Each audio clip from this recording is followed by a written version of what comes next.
À Mézières-en-Brenne, il se passe une double commémoration. La première étant la remise de la médaille des Justes de la Nation à la famille Morisset, donc, qui a sauvé, je vais le dire comme ça, donc une famille, la famille Kroc, une famille juive qui était là pendant la guerre. Aujourd'hui, on retrouve cette famille, la famille Goldschmidt également, qui était là et qui était liée à l'époque d'amitié. Et aujourd'hui, on a profité du baptême de notre fontaine sur la place qui vient d'être réhabilitée. Cette fontaine, on l'a baptisée au nom de la liberté.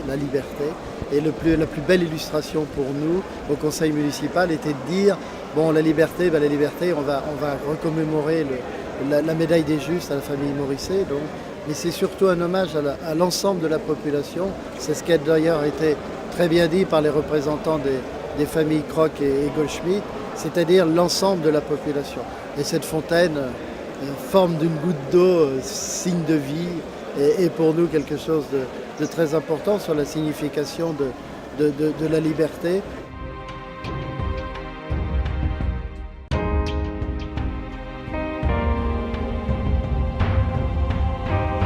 Il se passe même deux événements en réalité exceptionnels. D'une part, l'inauguration de cette fontaine de la liberté qui est pleine de symboles, qui sera suivie de la cérémonie de remise de médaille des Justes parmi les nations à une famille exceptionnelle, monsieur et madame Morisset, qui pendant la dernière guerre mondiale ont eu le courage inouï de protéger des personnes qui sont venues à Mézières-en-Brenne et qui étaient pourchassées par non seulement les nazis, mais le gouvernement de l'État de la France à l'époque qui collaborait avec les nazis. La famille Morisset a caché ces personnes juives en prenant un risque exceptionnel. Ils ont risqué leur vie et en ce sens-là, nous allons les honorer de la médaille des Justes parmi les nations, qui est la seule médaille de l'État d'Israël, médaille civile que remet l'État d'Israël à des non-juifs qui ont sauvé des juifs pendant la dernière guerre mondiale.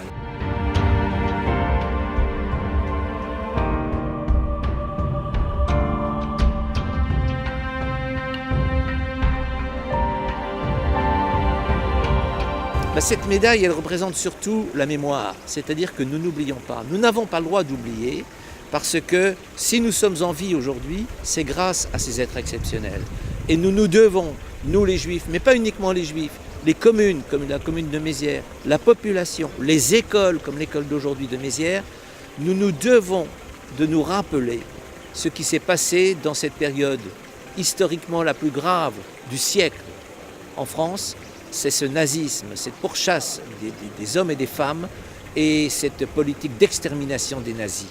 Nous devons, 75 ans après, sans aucune haine, ne jamais oublier et transmettre. C'est notre rôle. Je suis né. Est-ce pour être tué? Vont-ils avouer avoir eu tort lorsque je serai mort? Mon cœur a tant de choses à dire. Pour quelle raison doit-il mourir? Il n'a pas fini de grandir, mais il a et gardera son sourire. J'ai 4 ans, jamais je n'aurai 5 ans. Mes yeux ont cependant 1000 ans, car ils en ont eu tant pour un enfant. Ça y est, tout est terminé. Ma vie vient de s'envoler, dans le brouillard et la fumée, dans l'horreur et l'atrocité.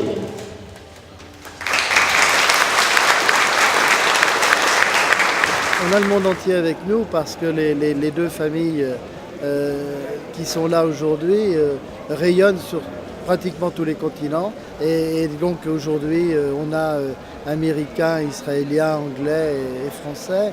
Et voilà, on a la famille des Massériens, donc des habitants de Mézières, qui s'est grandi encore. Mais en réalité, on retrouve des frères et des sœurs qui ont passé des heures très sombres en 39 et 43 ici, mais protégés par une population.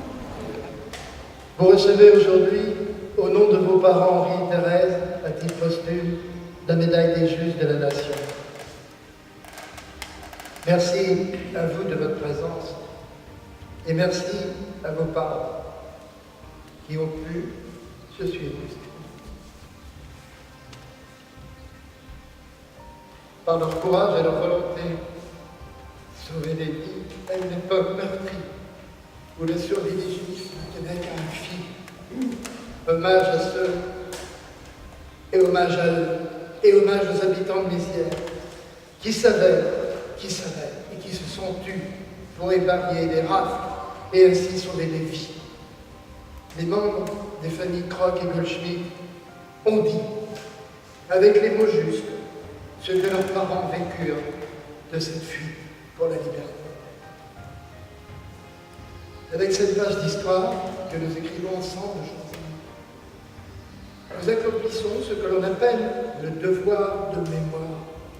Mais, bien au-delà encore, nous mettons en exergue la liberté qui doit demeurer la valeur fondamentale de notre humanité. Ah, c'est toujours que de l'émotion. C'est l'essentiel de la vie, c'est l'émotion. La partie strictement officielle est presque accessoire. Ce qui compte, c'est l'émotion du cœur des gens qui ont été sauvés et du cœur des gens dont les parents ou les arrière-grands-parents ont sauvé. C'est la cérémonie du cœur. Finalement, qu'est-ce qui compte le plus dans l'homme? C'est le cœur, c'est le partage, c'est l'échange.